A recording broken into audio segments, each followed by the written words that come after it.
Welcome everyone to the Edith Wheeler Memorial Library. This is session 1 of the Art Gottlieb's lecture on the 20th century by decade, part 1. I would like to take a moment and thank our sponsor for this program, the Friends of the Library. And now, without further ado, please welcome Art Gottlieb. Hi, everyone. Good to see you. We've got a great program for you, and I'm looking forward to this one very much. Thank you for joining us. We have a very broad subject range with our program on the decades. Next semester, we're going to be doing the second half of the 20th century. But the good thing about this is that we're going to be covering a period of time that is oftentimes misunderstood.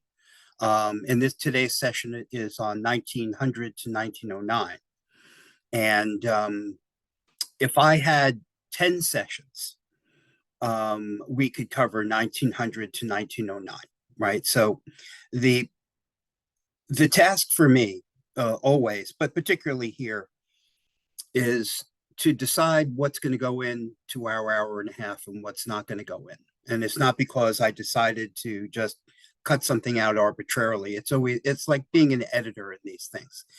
And I have to have a priority structure and a theme. And what I decided to do is to make the history that we're going to be covering relevant to our understanding of today's world. All right. We have, I think that too many times history programs are done where it seems as though something that happened 100 years ago was some discrete set of circumstances that no longer apply to us, that could not be further from the truth in the subject matter that we have. The period of time in the late 19th century and the beginning of the 20th century, as is our subject, is absolutely positively relevant to the present moment. All right, so what I'm going to do is go for context, large themes in American politics, world events, American events, that we're going to understand the world we live in today better by understanding that it's there's a direct thread from where we are right now back to the period of which we're talking about. You have politicians, American politicians in our case, which were seminal in the formation of the modern world as it is today. Most notably and larger than life, which is going to be something part of today's program, is going to be Theodore Roosevelt. Right? Theodore Roosevelt cannot be underestimated as a seminal figure in American history. And he comes to the stage after McKinley is shot, and he, being the vice president, fleets up to be the president of the United States and changes America and the world essentially forever. We could do a number of lectures on Theodore Roosevelt, but he's just going to be part of ours today. So I've got all my notes here today. The reason why I don't use a slideshow with these things is it's literally too much. There's so much to cover. I have more of an ability to move back and forth, left and right in real time, just by doing it in a more intellectual fashion without in a discussion with us, without the photographs. So I think that the first thing for us to remember about our period of time here is that the remarkable difference between the late 19th century and into the 20th century. The United States was a nation that was ascending very, very rapidly. We had gone from the end of the Civil War in 1865 as what you would refer to as a developing nation. And, certainly we had to lick our wounds after the American Civil War. But by 1900, the United States was a first world nation. Now that is absolutely incredible. If you look at other nations that had developed prior to ours that were considered first world nations, to use that term, I mean, it took hundreds and hundreds of years for them to get there. Now, the difference, of course, is the level of technology. We have by 1900 um, a level of technology that made everything happen very rapidly. It's not that different than how computers changed the world in our own lifetimes. From, I don't know, let's say, for instance, between 1980 and 2000, right? The world was a different place in 2000s because of the internet and computers, personal computing, our ability to have instantaneous communication via our phones, and even in what was it, 2000, I had not a smartphone, but I had a flip phone, right? So, my ability to, 15 years before that, if I wanted to make a phone call and I was in the car, I had to get off the road and find a phone booth. Anybody old enough to remember that? So, and so it's really a lot of parallels between what happened 110 years ago to what's happened in our own revolution via the silicon chip.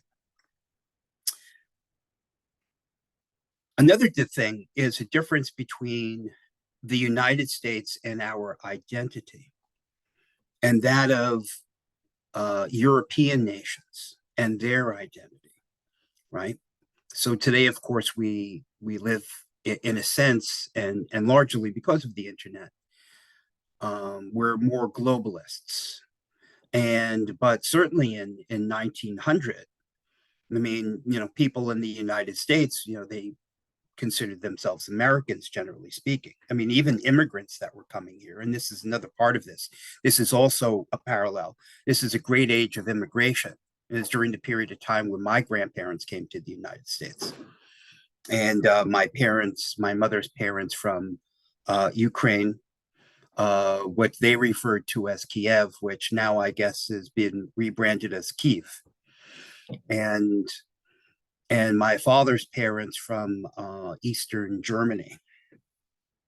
So, and they came to the United States during a great wave of immigration, creating another thing that marked this era, which was a tremendous incoming of mostly people from Europe, but not exclusively. And you have the Italian American community, the Jewish American community, the Polish American community, the Greek American community, people from Slavic nations, etc. And that marked a great part of the early 20th century and latter part of the 20th century, of course. But it was cheap labor, simply put, right? Something that also that you would have a parallel to in our own era, especially in the last few years, right? You have this a massive amount of new immigration coming in, and cheap labor, and what that does to labor markets, and what that does to labor negotiations, etc. The people in one of the differences between the European world and the American world, right? And when I mean American world, I don't mean to encompass everybody under our title. That's imperialistic. I mean, as far as the United States was concerned specifically, we had an identity as an up and coming nation at that moment, right? And anybody always has a certain amount of confidence when you're the up and coming rising thing that is practically unstoppable, and there are other peoples in your sights, either deliberately or just incidentally, that are going to be on the wane. That leads to a certain level of confidence. You have one of the experiences from this generation of people from the early 1900s was you saw that in movies from World War II, et cetera, when the Americans were going over to Europe to fight and for Great Britain, et cetera, even in World War II, which would have been the children of these original immigrants. And the Americans were seen as overconfident, cocky, very assured of themselves, that their economy was the strongest and their technology was the best. There's a certain kind of arrogance that comes with that. And I don't mean arrogance necessarily in a malignant sense. It's just overconfidence might be a better way to put it. And a little bit of resentment from countries that are going down, right? Just because they've been usurped by the newcomer. And the United States was the newcomer in 1900, and we were practically unstoppable. Theodore Roosevelt has a lot to do with this as far as the American image is concerned, because if you think about things like Theodore Roosevelt's Great White Fleet, announcing to the entire world that the United States is now a world power. And that was a remarkable achievement technologically. It was also a tremendous waste and a lot of chest beating as far as we're here and we have a lot of guns and we can put them anywhere. So the American military, even as exists today, as far as gunboat diplomacy is concerned, was really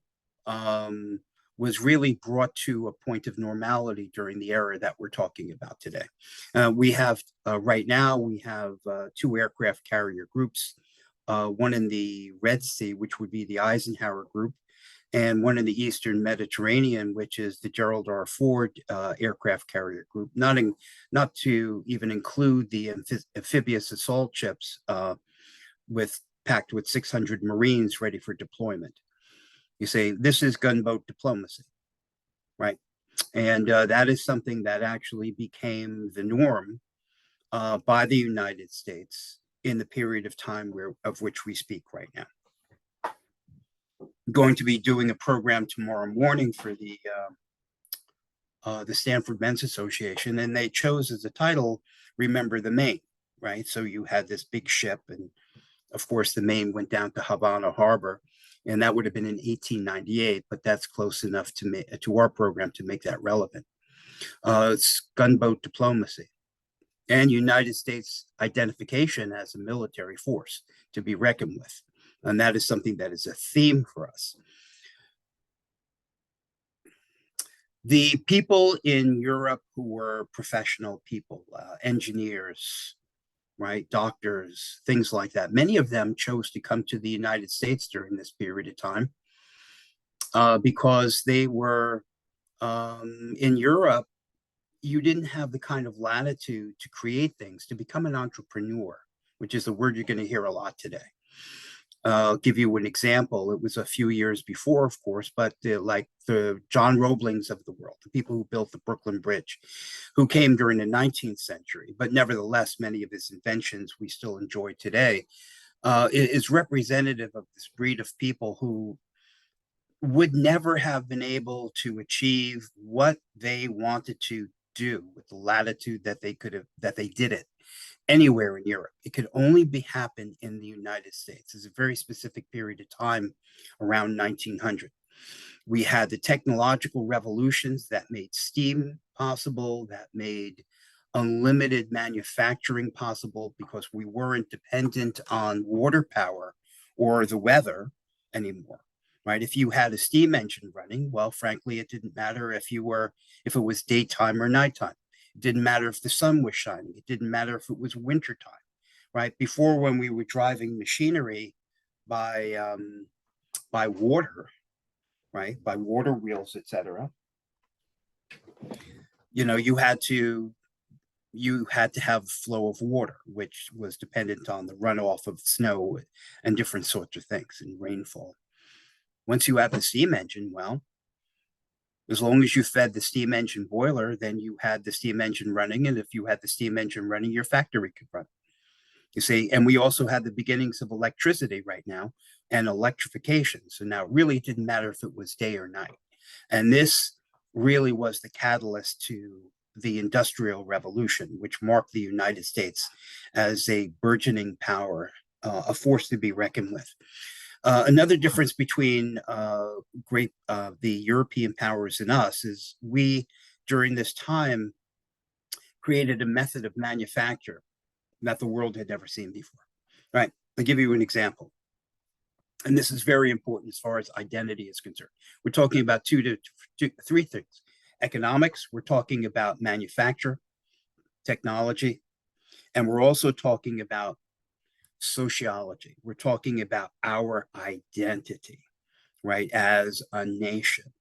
And no matter how sophisticated we get or what era it is, I can tell you as somebody who has been a counselor for a significant amount of time that people need something to believe in, right? You need to, people want to be part of something, right? It's not a crutch, it's not a weakness. It's a good thing as much as it can be a bad thing, just like anything else in this world. you know. I'm proud of the associations and wear shirts with the naval ships that I worked on and all the rest of that. I'm proud of it. I like to be part of things, right? I would like to say that I'm proud to be an American. I'm proud to be, this. It's just a natural need, perhaps, in people. It certainly is for me. So, the United States at this point is rivaling other nations that had been in their ascendancy for hundreds of years. France, Great Britain, I mean, later coming, but now parallel to the US, also Germany, right? So what are we producing in this country and what makes us different? If you were in Germany during this point in time, in 1900, and something was going to be made, typically what you would have is a crew of people who would, I don't know, if they were going to manufacture a buggy, or maybe one of the first generations of petroleum powered automobiles, right? You would have a crew of people and they would come in and they would build the car, right? And that would mean that they built the entire car. They built the frame of it, they built the body of it, they built the upholstery of it, they built the engine, they put the wiring together and the gas tank and the fittings and all the rest of that. And then they would all have, like, I don't know, glass of lager or something at the end of it, which I would join them in if I was there. And they'd be very proud. And you have a certain sense out of doing that.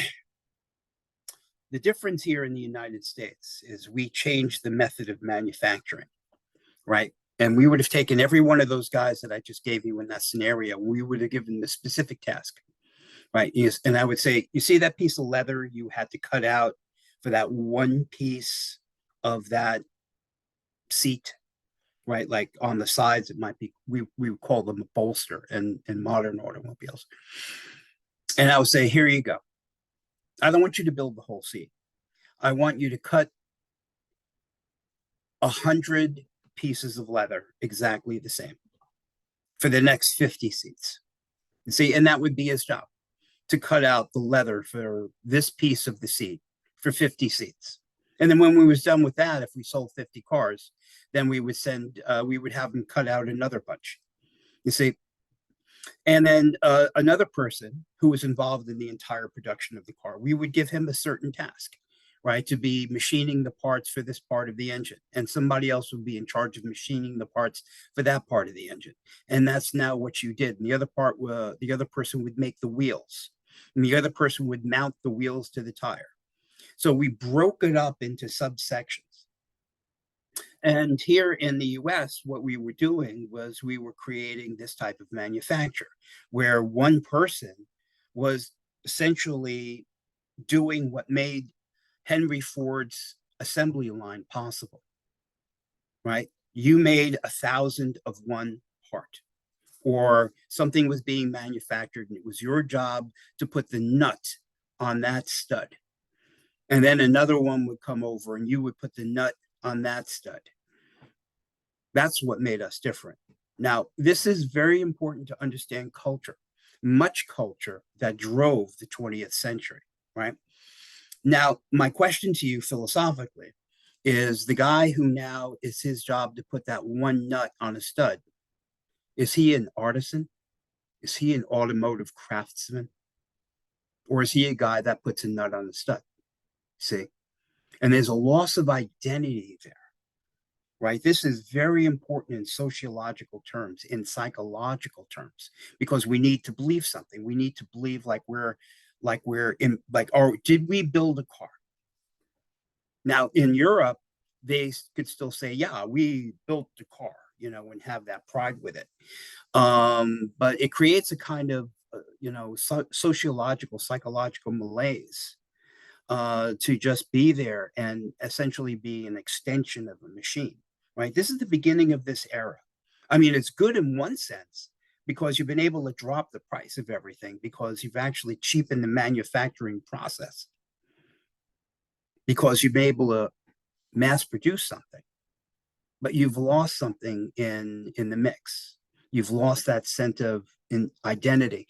And so that means that people have to go and find that sense of identity somewhere else. So in Europe, and certainly through the 20th century, after World War II, you had this rejection by people like, I don't know, my age, I guess, maybe a little bit older. And they wanted to go back to these old sort of European ways where you were learning how to do something. There was a yearning for that. But my point to you today is that this is where this began, right here in this first decade of our century, right? It's good because you, for the first time, you can manufacture products and they're cheaper, and maybe everybody can have one now, which wouldn't have been the case before. And so from that standpoint, it's better. But from the standpoint of like a personal and a collective identity, it was something that was lost and had to be found up in other ways. And apprenticeships. You know, we have apprenticeships here and unions and other things. When I became an apprentice, an electrician in E2, I was an apprentice for 4 years, you know, and I didn't turn into that. It didn't turn into a career for me because I was older when I started. But, you know, you can see that these are lifestyles, that they're cultures that go along with these things, apprenticeship and master craftsmanship. Along with what I'm talking about in the first decade of the 20th century, we had really the emergence of something called the capitalistic viewpoint. Now, this is something that you could draw a straight line to today as far as what people's philosophy are, what their ideology are, what the economic kind of outlook like you would have. Are you a progressive? Are you a Democrat? Are you a libertarian? Are you a conservative? All of these things. Much of it is in response to what we created as a capitalistic way of life in this early part of the 20th century. What I mean by that is the large corporations we had at the day, the steel collective, the oil collective, right? The coal collective, the manufacturing collective, usually run and I don't think it would be unfair to say that many of these things were monopolies, okay, which had its own bad thing about it because, you know, they could do what they wanted, which has to do with another thing I'm going to talk about today, trust busting. But they developed a way of doing business, which is still the model today, right? You had to have the upper management, you had to have the middle management, you had to have the lower management, you had to have a flow of cash, you had to have credit, bonds were issued, limited liability was issued, how to float loans were, and how to leverage other capital assets, evaluations. I mean, the first decade of the 20th century was literally created the template that has been used ever since because of these large corporations. It began with the railroad industry, you see. And also, we had a fantastic boom in technology, which made everything just super pulsed in the same way that the internet has made whatever you're doing easier to do, technically speaking, easier to do. As far as commercial interests, you could sell things online. You could, let's say, for instance, you're selling something on eBay, right? You're buying something on Amazon, whatever it is. But this is the same period of time, except with different technology. We've got the gas-powered automobile, the beginnings of that. We've got the railroad tracks all over the place where we can get goods and markets.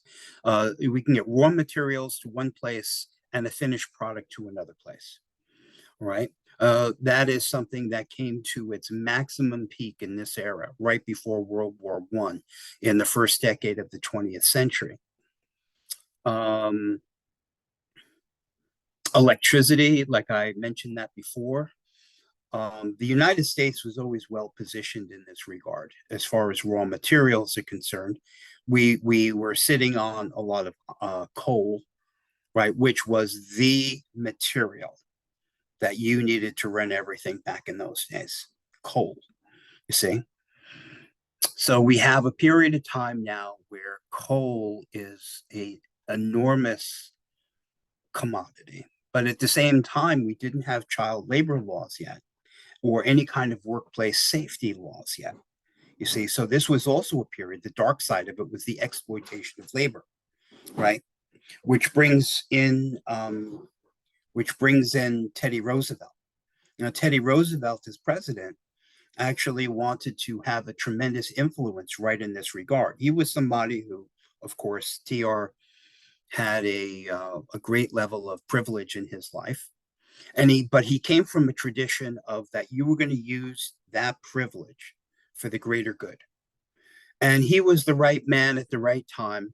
He certainly wasn't a perfect person, but he began in this era, the early 20th century, the first decade. He became the first real progressive. Right now, there's a term that gets thrown around a lot. And what progressivism means in the Teddy Roosevelt sense is that he was the first one to change the American way of thinking about the federal government from something that was going to be, one term would be laissez-faire, right? Which would means that the federal government is there to make sure that the lights are on and everything's running. Other than that, as far as free enterprise is concerned, the government's job is to stay out of it, right? And you let this company compete with that company, and whoever, was very Darwinian in a sense. Whoever had the best widget was the one who was going to survive. Whoever had the best marketing was going to be the one who would survive. And whichever one could outsmart the other company was going to survive. Now, what happened, of course, in this age of what we refer to as the robber barons, there was a lot of exploitation because if you created some massive monopoly, like a steel monopoly or an oil monopoly, right, best represented by Andrew Carnegie and John D. Rockefeller, respectively, well, that was going to become abusive. It was going to become abusive of the kind of money that they were creating and the distribution of that money. And it was going to become abusive as far as the labor practices. And it was Theodore Roosevelt who was the first one who reimagined the American government and what it was there to do or not do via the Constitution to say, we need to go in and bust up some of these trusts, or we need to go in there and make sure and start inspecting things. And then, you would go into Theodore Roosevelt sent people into meatpacking plants, and I don't have to tell you, just use your imagination what the conditions in those places must have been like in 1902 and 1903, right? The unsanitary conditions, et cetera. It was Theodore Roosevelt who was the first one who used the power of the federal government, which might have been from some traditionalists' point of view to be an excess of government authority. So we have the same tension and the same balance that began right then. We have it right now. And the idea is like, well, when is the government intervening? Because if the government doesn't do it, people are just going to they're just going to naturally be greedy and they're going to be exploitative. So therefore, it becomes the federal government's role to step in and monitor these things, you say, or control these things. And today the argument will be, well, has the federal government become the actual abuser because they've collected so much power, and now they're essentially have created what at one time they were put in place to monitor and limit. and that is something that is a direct line between like 1903 and 2023. But Theodore Roosevelt felt that only the federal government could be the one to stop child labor abuses and working condition abuses. And that was why it was referred to as progressive. We're progressive. And there were also a bunch of people, like women were very excited during this period of time, because women hadn't received their suffrage yet. And so if you were the Susan B. Anthonys of the world, and et cetera, who were very disappointed by the time of the ratification of the 19th Amendment, which gave Black American males the right to vote, right? African Americans, Negroes, as they were referred to back in those days, amongst other things. And then what? Women aren't included in this, you see? So that was another very important thing during this progressive movement, that women were going to be carried along with progressive policies. Of course, women had to wait to get the vote till 1920 was the first election, national election.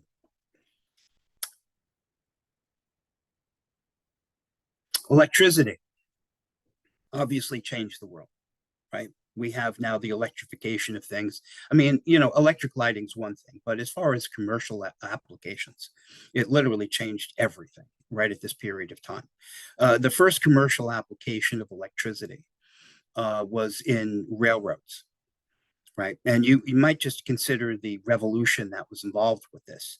So where you have electric motors now, you can actually drive some large mechanical object via the rotation of an electric motor. And that means that you don't have to use some kind of steam engine, which means that there's no exhaust. You see, there's no smoke. This changes everything. Now, remember before I was mentioning this tremendous wave of immigration that was occurring in the latter part of the 19th century into the 20th century, right? Which includes what we're talking about today. So now you have something called urban congestion, right? I mean, just think about, where my father grew up was urban congestion down in the Lower East Side of Manhattan, because he was part of one of these ethnic groups that his parents came over. My parents were both born in Manhattan, but their parents came over from the places I mentioned before. And now you had essentially these poor people. Well, I don't think it would be unfair to say it was a ghetto. And you had places like Little Italy. You had places a little further up the coast, like right by the Williamsburg Bridge where my father grew up. And it was hardly sanitary conditions, and it was crowded, right? And if you were going to have elevated trains or street transportation via trolleys, that was even more crowded. So my point is, as it has to do with electricity, is it had a lot to do with changing the transportation networks of major cities right at this time. So now, since you don't have to drive a train by a steam engine, then that means if it's electric, you can put a train underground. So that was the big thing that had to be developed, right? The electric motor, a practical electric motor, which would allow essentially create the subway. Now you could design subways and you could build subways because now you had electric motors. And during this period of time, you had the designs being laid for the underground systems that were the blueprint for every subway that in the world, right? The Boston subway, the New York subway, right? With subways in other places. You see, this changed everything. It changed demographically, as far as health reasons were concerned, etc. So electricity was a pretty big deal. We had DC electricity, which could rapidly supplanted by alternating current, of course, because it's just that much more efficient. The United States was sitting on a tremendous amount of raw materials. Coal, which was the driving force for practically everything, right? I think it's kind of ironic at this point around the world, since we've tried to make it so that we're carbon neutral. And now with energy problems, we can't really sustain our grid. I mean, look at Germany right now, as a result of the Ukraine war, et cetera, has had to go back to burning coal, right? And other emerging nations. Coal is just something that's there. It's cheap, it's plentiful. Yet at the same time, out of all of the carbon fuels, it is also the most hazardous to the environment because of the sulfur content, et cetera. But we need energy. And energy is something here that marked this period of time where we weren't worried about it yet, right? We weren't worried about it yet. And it's a great age of entrepreneurialism and manufacturing. And it was to the 19, if you look at a picture of progress, it would usually be like smokestacks and all of them having smoke coming out of them. And back in the old days, this actually meant a kind of social justice, which is paradoxical by today's standards, right? Because today we look at social justice from the standpoint of disparate impact of minorities that probably live, comparatively speaking, closer to the sources or effects of such pollution than other demographic groups, you see. So it's considered a racial kind of abuse. But back in the old days, that pollution coming out of the smokestacks was considered a form of social justice because of the products that were being built underneath those smokestacks, you were going to reduce the price of manufactured goods and increase their availability. So for the first time in history,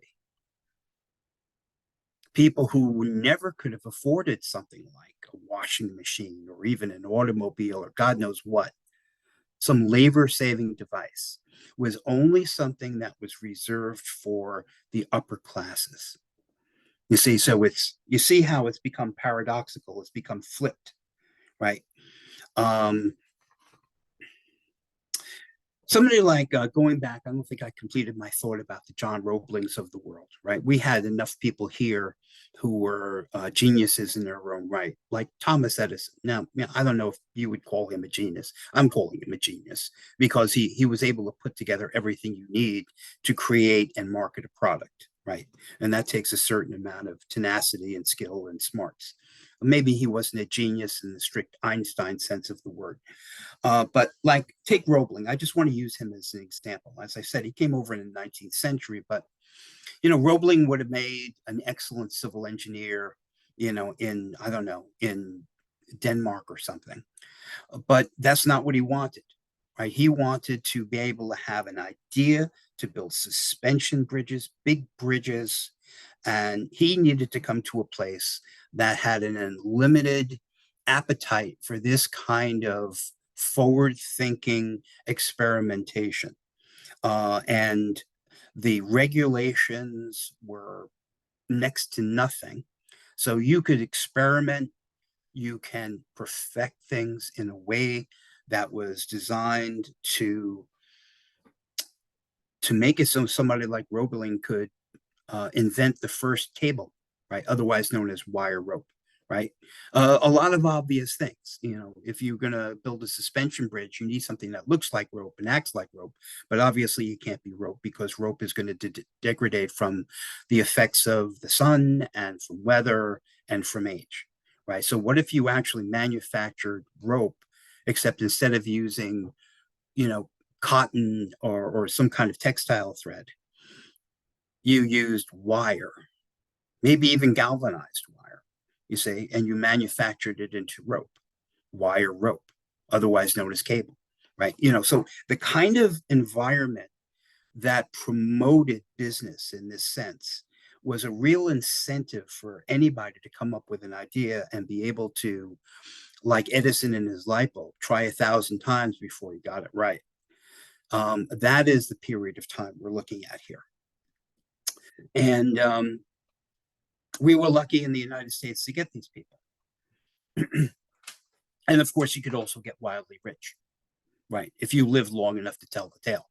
If, you know, many people back in these eras, they were around such toxic chemicals, et cetera, just from the normal standpoint of what they were trying to invent or what they ingested. There's no antibiotics or anything. So, you know, even if you had 100 patents, let's say, for instance, you were probably dead weight by the time you were 60 anyway, if you were living a long life, right? This is another big difference between then and now. But anyway, so the cheap labor in the immigration laws back in those days was something that was resented and something heralded, right? We still have that right at the same time, right today, from the same in the same argument. Okay, so if you have people now who have come over in the first wave of immigration, I can show you a lot of photographs from the 1930s, for instance, right, where you've got people whose parents were immigrants, like my grandparents were immigrants, and yet at the same time, now you're an assimilated American and you're resenting the fact that you have all of these migrants, is what we call them now, coming in by the hundreds of thousands or even millions. The numbers today have exceeded the numbers in the past. And then you're resenting it because you've created what the American dream was, which was a sort of a modest lower middle class environment, but you need a certain amount of income to do that. And if, you know, the guy down the street who just moved in or is subsidized otherwise by the government is able to undercut your wages by half, then you're not going to get hired anymore, or your wages are going to be driven down. You see, so this is something that was an issue in the 1900s, as well as, I mean, from the standpoint of 1900 to 1909, as it is in practically every other decade of the American century, of the 20th century. And that certainly is the case at the moment. You have corporate interests who would like immigrants, or migrants as we call them. And so for two particular reasons, because it's going to create a greater consumer base to buy products. And secondly, it's going to create lower wages. So both of those things drive corporate profits, and corporate profits are going to be the ones who are going to translate into contributions to certain political parties who are going to drive the immigration policies. Right. So that was something you saw happen in the beginning of the 20th century that is a direct threat to today. Some of the equipment that people were developing back in these days, labor-saving devices, which changed, of course, the world. The typewriter was developed, invented in the first decade of the 20th century. The sewing machine, Singer sewing machine, farming equipment, all kinds of like the big harvest combines and things like that. They were all developed right at the beginning of the 20th century. Not the least of which was, of course, Edison's inventions, right? Which some of them were for practical, some of them were for entertainment. You know, and but who's going to say that that didn't literally change the way we live our lives? All of these things.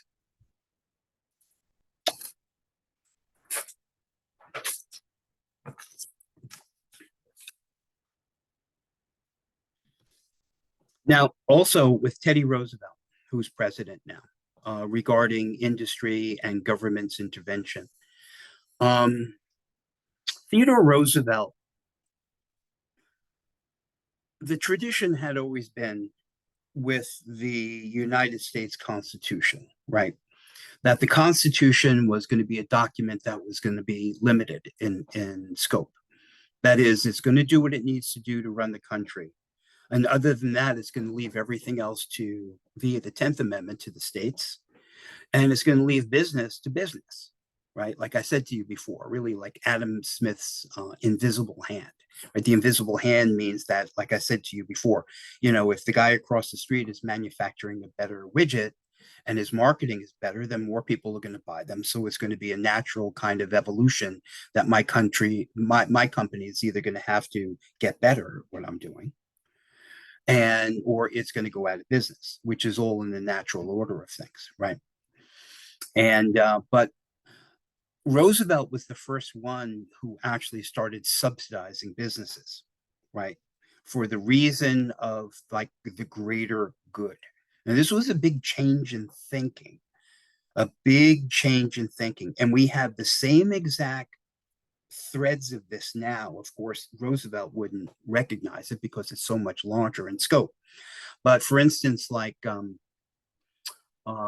this is what we would call today, we're investing in something. The federal government is investing something, right? So what we're talking about back in from 1900 to 1909 is the expansion of railroads, right? So you have a tremendous amount of area in the United States, and you want to crisscross it with railroads.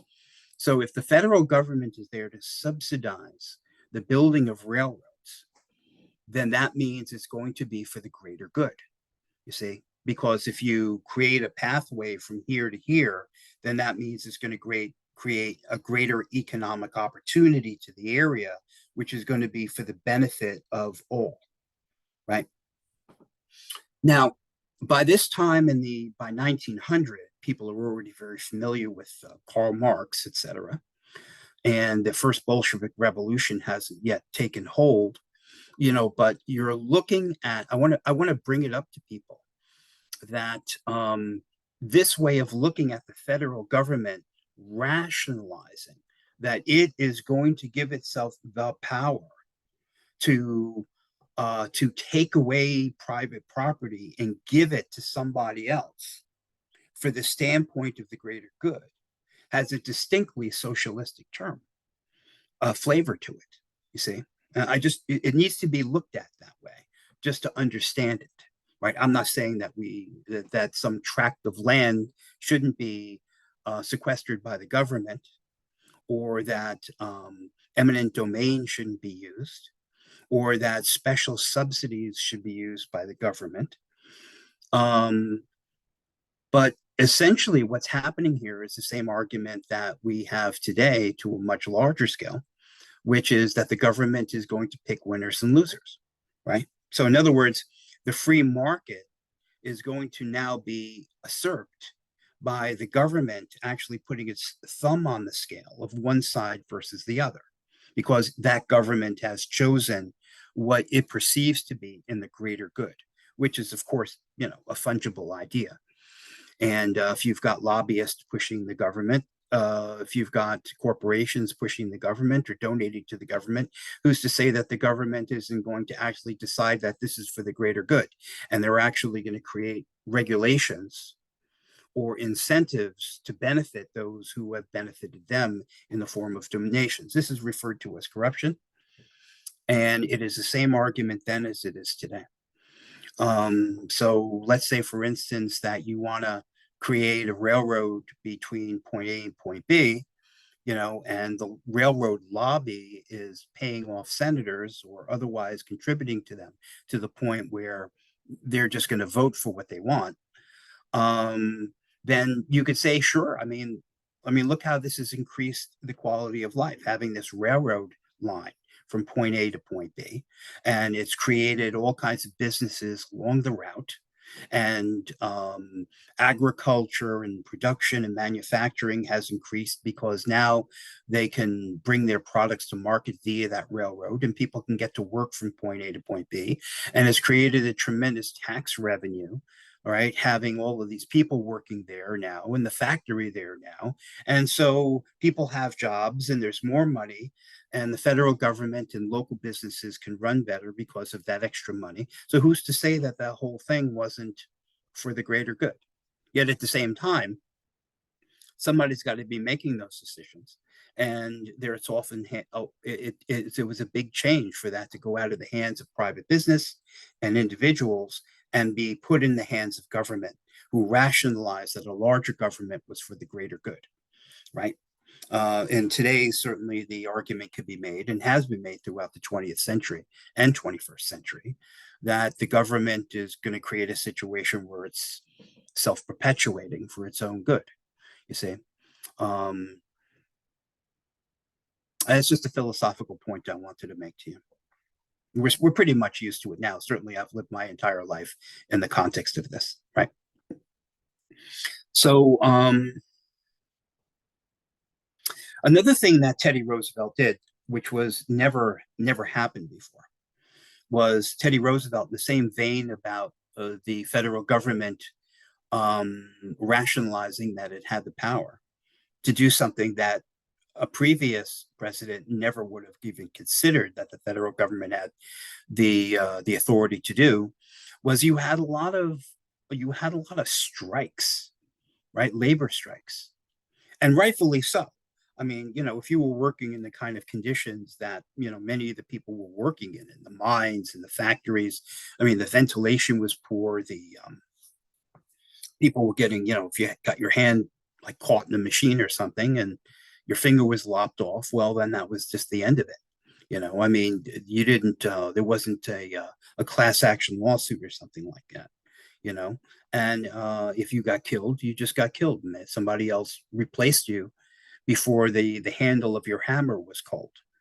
So the working conditions and the working hours was really something by today's standards really needed to be they really need to be rectified. And another reason why this era is called the progressive era is because we were progressing in these kind of issues. And Theodore Roosevelt was a big part of that also. He actually was getting involved with these labor disputes, and this was the area where we had like Pinkerton, security guards who were like basically just cracking the skulls open of people who didn't, had a picket line and that sort of a thing. So Theodore Roosevelt actually was the first president to get involved in these things and actually try to get people around the room and make these discussions, right? Later on, we had the National Labor Relations Board, et cetera, which, the point of it was that. But Theodore Roosevelt, it was unprecedented that he, for the greater good, got involved in these labor disputes to actually try and solve some of these differences between the corporate owners and the people working.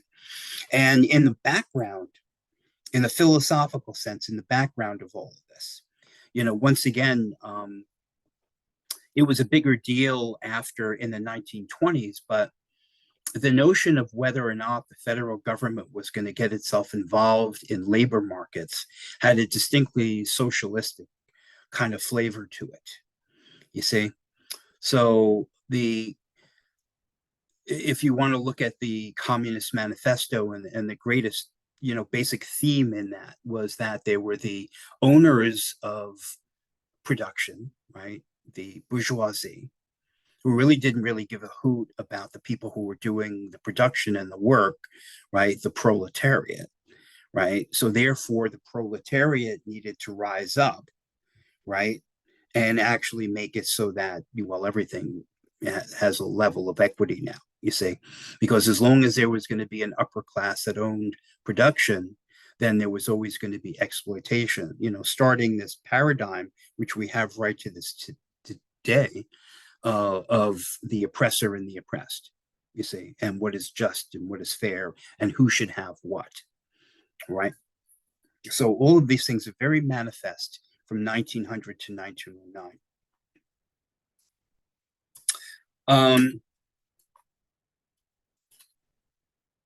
Now, as far as business is concerned, we have still our politics today are in response to the things that were going on, that were carrying on into the early 1900s, the 20th century, I should say.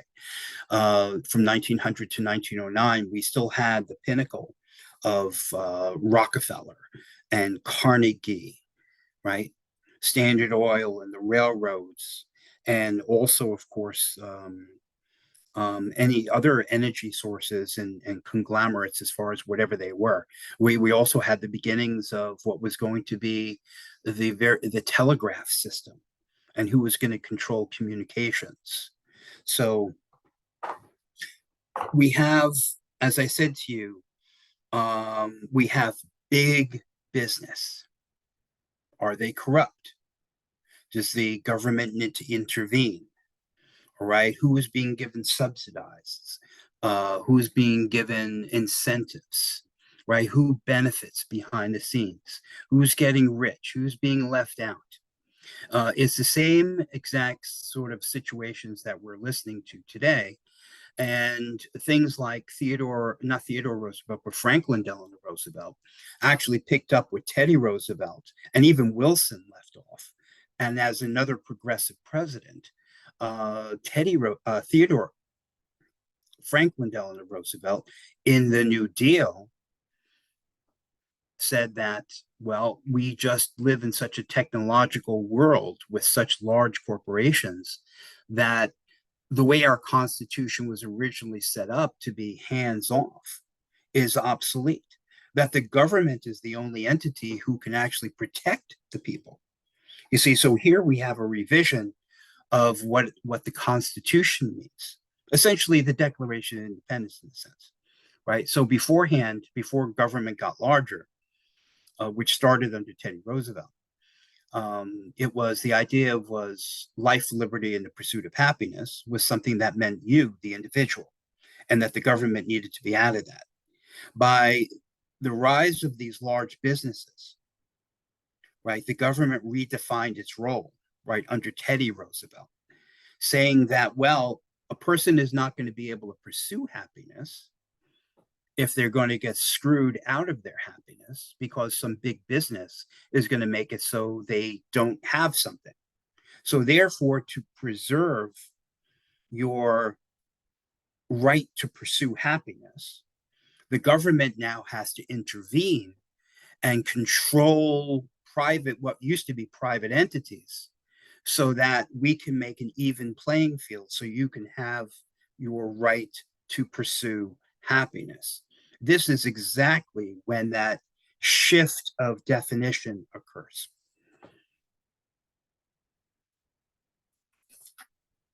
I think that's a big deal. I try to focus in on the major hinge points. Well, how about this one? Right. So now you've got during this period of time, you have as far as the entire world changing as a result of business, we have the changing of time zones, right, to have to do with commerce, right? And the railroad industry became so important. And from the standpoint of running that business, the railroad business, right, we literally had to shift time zones and change our clocks based on that. And it seems like nothing now. I guess it makes sense to people or doesn't make sense to people. Personally, I don't care. I never care. Yeah. My wife tells me, don't forget to change your watch. Which I don't change my watch because I don't even wear a watch anymore. It's on my smartphone, and the smartphone does it by itself, doesn't it? You see? And then I'll get in my car and I'll curse out loud and say, "Oh my God, I'm an hour late," because that still needs to be changed manually, right? Because I have an old car. But these kinds of things seem to be completely invasive back in those days. It's like the government is going to tell us that our local time isn't our local time anymore. You see, that seemed radical, right? And we were moving from a smaller, independent areas of the country that had their own character and their own sovereignty. And as technology increased and corporations increased, then essentially the world was getting smaller and smaller and smaller and smaller. I mean, today, of course, it's 1,000 times faster because of the computer, et cetera, and globalist in nature because of the computer, right? The computer is something and the internet is erased national boundaries. You see, so if I was to look at somebody who was like, I don't know, under 30, probably under 40 at this point, they would have a different idea of what it meant to be, I don't know, a citizen. I know I'm speaking in broad terms, but if you get my point, like when I grew up, it was just, I was like an American, right? And in a more local sense, I considered myself where I lived, a New Yorker, right? And but today, I mean, if I spent every minute on the internet, right, it would have a different flavor. I would really be a citizen of the world in a sense. See, so it's very important to understand these kind of changes if we're going to understand the world we're living in.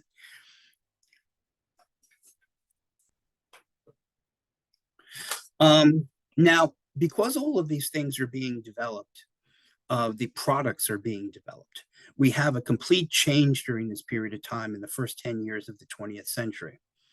We create in the United States an entire new industry, which is something that completely changed the world, right? And that is advertising and commercialism.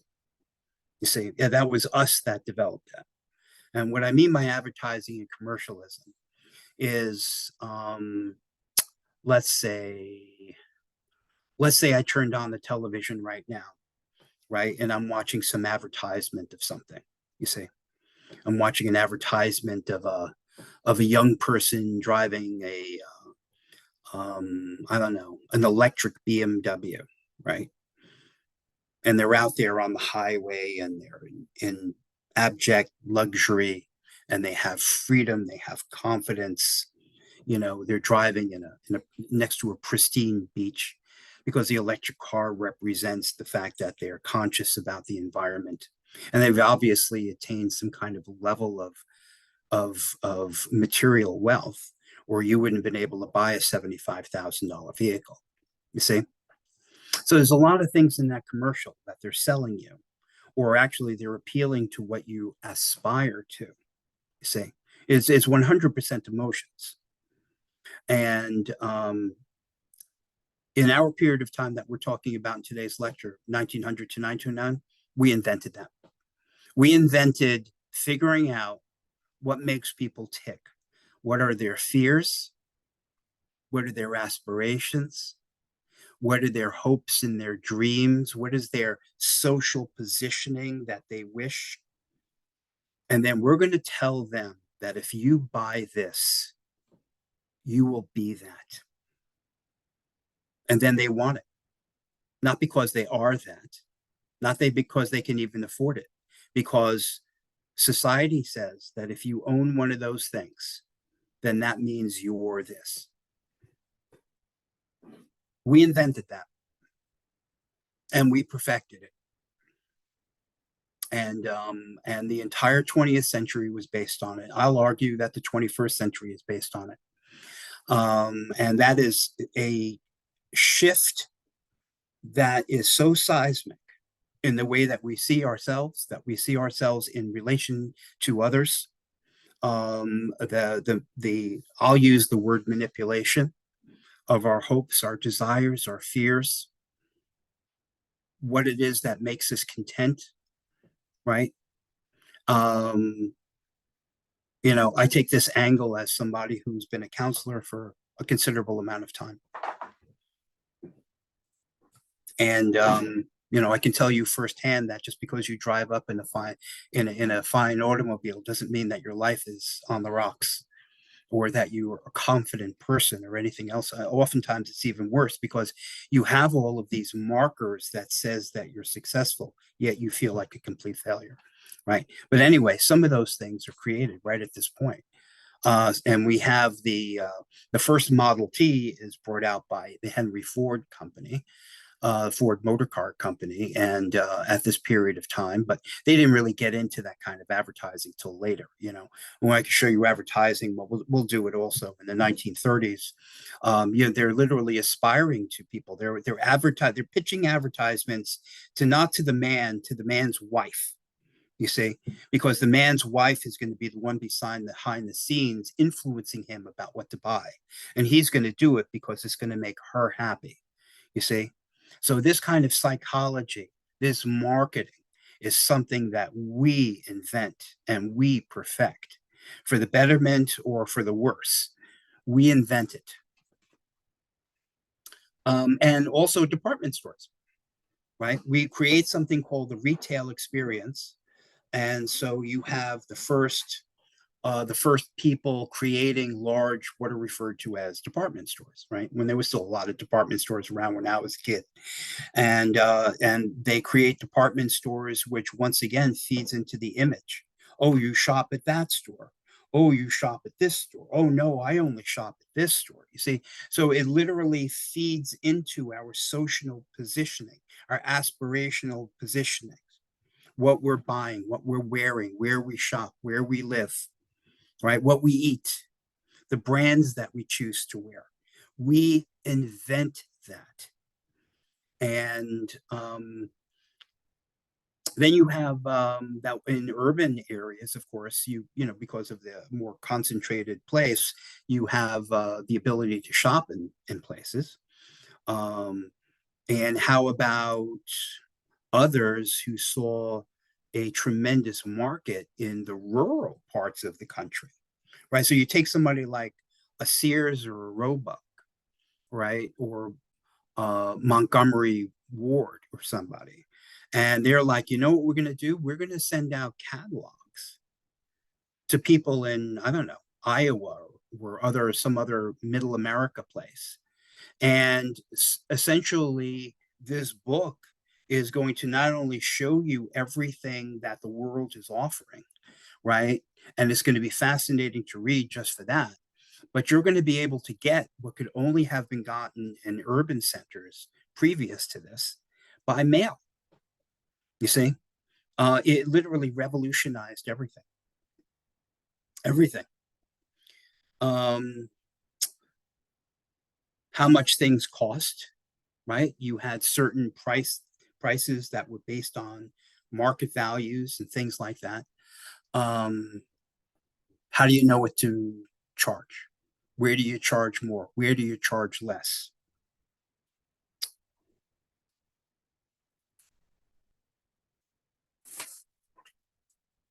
You also had something else that was created in this advertising thing. I mean, that could be a 10-part lecture by itself, of course.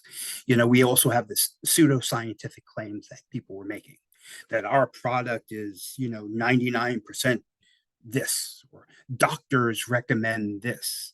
And of course, you know, my favorite of what this was to become eventually is kind of like, you know, 9 out of doctors recommend smoking Chesterfield cigarettes, you know. Yeah, so in other words, if it's a doctor, the doctor knows what he's talking about, right? So that means you should smoke a Chesterfield cigarette. And somehow that's not going to, you know, God knows what. You see what I mean? We invented this.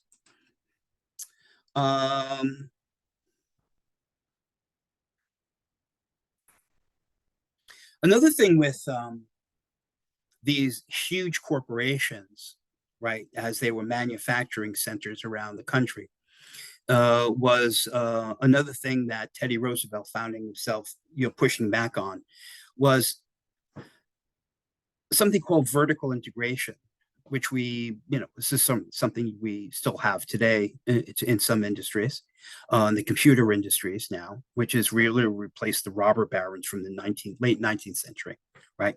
As a matter of fact, you know, the kind of empires that the Googles and the Facebooks of the world and the Amazons of the world and all the rest of that.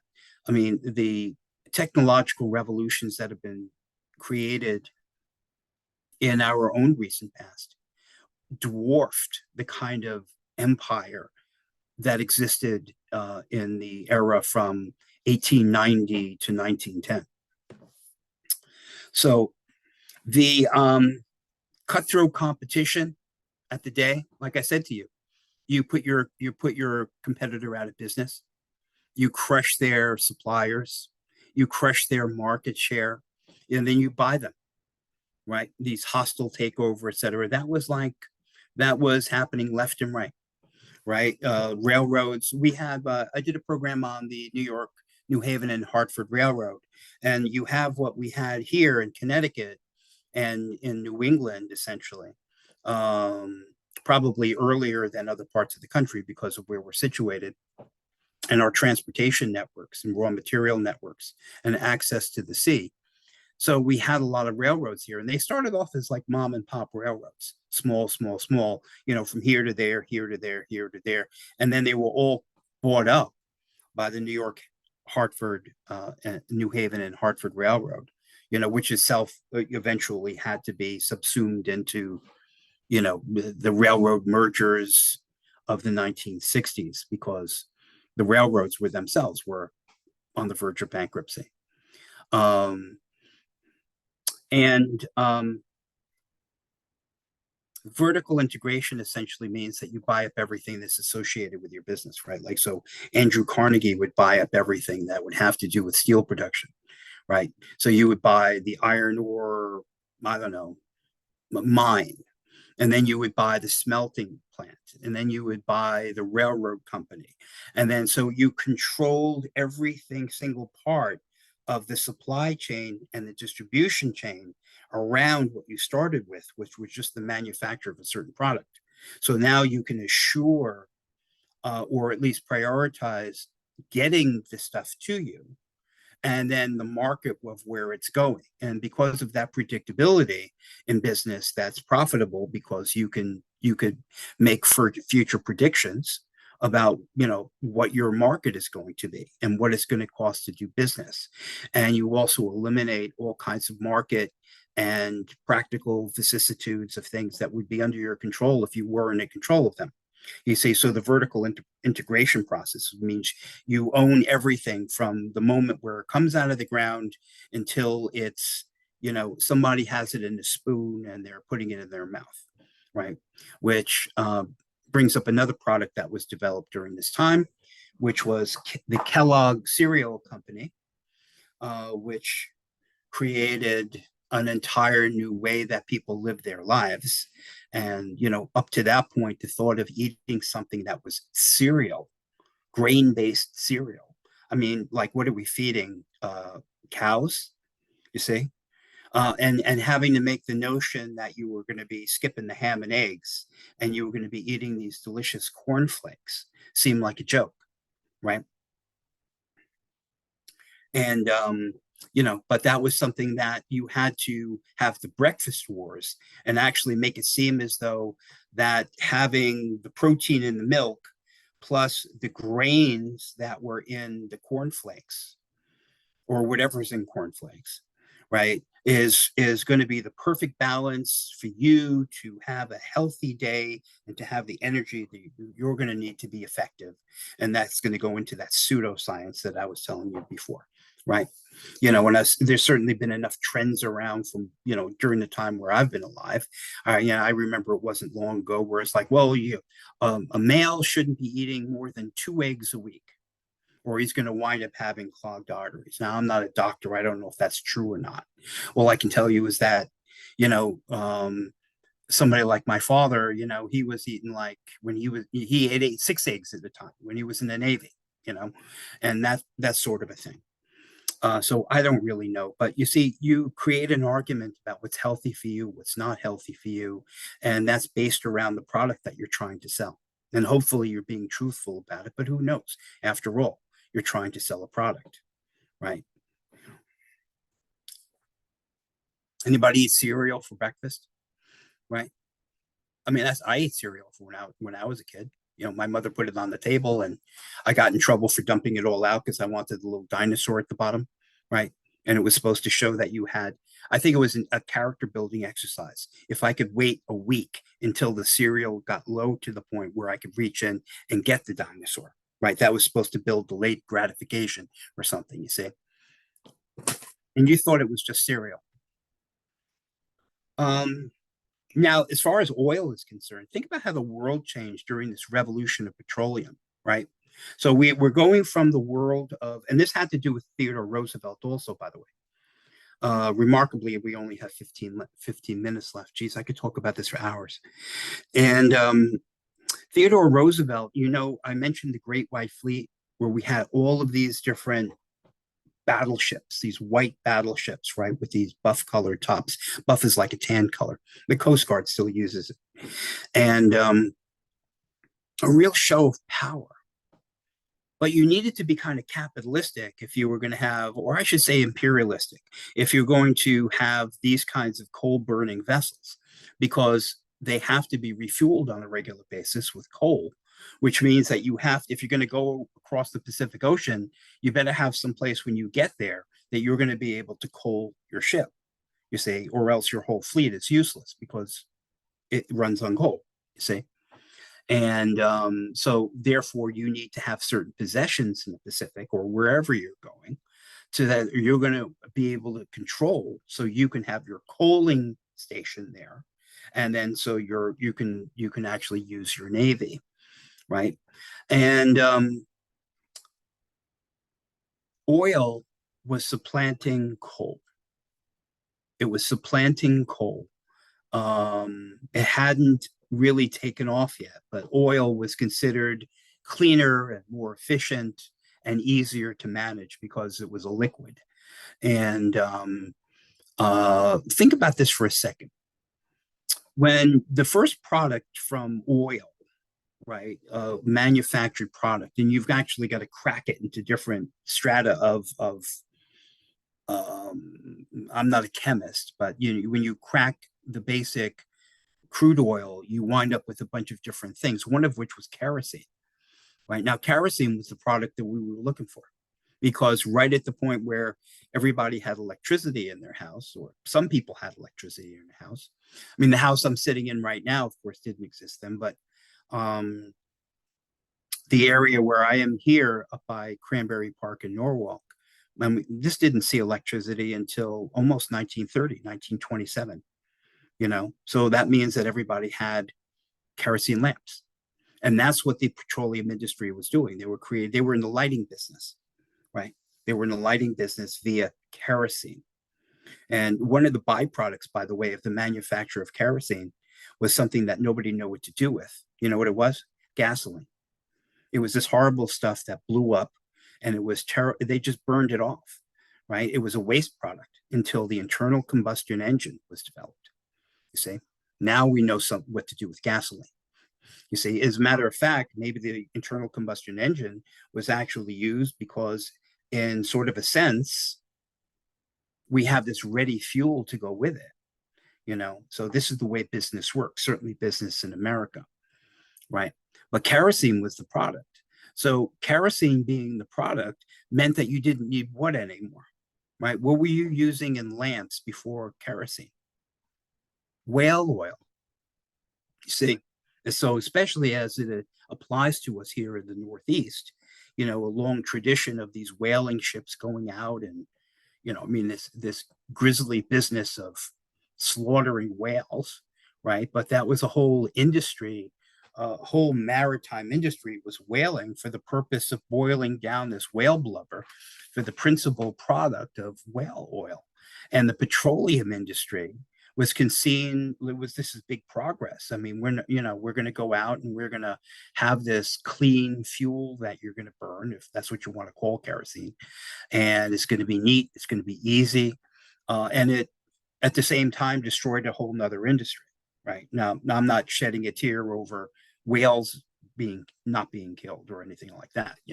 So and then you had kerosene, and of course you had gasoline, and then of course you have lubricating oil, because all of these machines all have to be lubricated, right?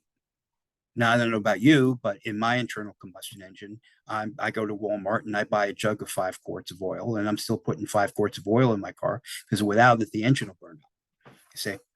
So, and as a matter of fact, even in a clean energy age, you're still going to have to lubricate machinery, and that's still going to require oil. And plastic and everything made out of plastic is still going to require oil, right? So, commercial advertising, right? And another thing I want to talk about that changed everything via Teddy Roosevelt, in the time that we have left, is think about something else that changed the world here. The United States had announced itself as a world power. This was a big deal. Teddy Roosevelt, as you know, was a colonel in something called the Rough Riders. They were like this volunteer group, a bunch of guys who didn't want to miss out on any good little war. And the good little war was the Spanish-American War, right? And the Spanish-American War down in Cuba, in this particular case, where TR was, you see. But one of the incidents that occurred during the Spanish-American War, right? I know this from the standpoint of naval history, is that even though the Asiatic Squadron was fighting over in Manila Bay, the Battle of Manila Bay, under Commodore Dewey, a big action occurred right in the Caribbean at Cuba, right? And where we were fighting the Spanish fleet, right? Not the Cubans, the Spanish. And so we needed all of our modern warships down there. And one of the ships that that our Navy wanted there was a ship called the USS Oregon, which was a new battleship. And the problem was is that the Oregon was on the western coast of the Americas. And what the Oregon had to do, and this was a ship with these two gigantic steam engines, state of the art at the time, but yet still the first generation of those things. And they literally poured the coal on to come all the way down the west coast of South America, right? Round the tip of South America, and then come all the way up the eastern coast of South America, right? Past like what, Venezuela into the Caribbean till they got to Cuba, right? Now that meant that they had to run that machinery at like 110% capacity for the entire time it took to make that, like, I don't even know how many miles that is, many thousands. And it was a testament to the construction of the engines of that ship that they were able to do that. But you may not know this, but this had a tremendous effect on Theodore Roosevelt. And Theodore Roosevelt was saying, certainly he had more power to do it when he was president, which was soon thereafter, by the way. He was like, the United States should make it so that if we're truly going to be a world power, then we've got to be able to get from the Atlantic to the Pacific and from the Pacific to the Atlantic without having to do what the Oregon just had to do. You see? Now you know where I'm going with this, right? The obvious place now was the Isthmus of Panama, right? Now the French had already failed, right? And here's another comparison between the old world and the new, you see, as far as attitude is concerned and capacity is concerned and will is concerned. And the French had failed building the Panama Canal. I mean, you know, they had the malaria and all the rest of this stuff. And they just sort of dropped it. But the political thing with Panama is that Panama wasn't a country. Panama was a part of Colombia, you see. And Colombia was not like a friendly negotiator, right? But the Panamanians to us were friendly negotiators. So what happened when Roosevelt was president, he made a deal, right? Which was this highly manipulative thing, which was by today's standards, highly exploitative, right? And that was this. Roosevelt made a deal with the Panamanians and said that we will back it if you have like this, I don't know, revolt against the Colombians, which wouldn't have seemed like it was that big a deal because the Panamanians were always revolting against the Colombians. But this time, here's the deal. What we did was we sent, remember gunboat diplomacy that I was telling you about? We sent an American warship down there, maybe two. I don't remember what the second one was, right off of Colombia.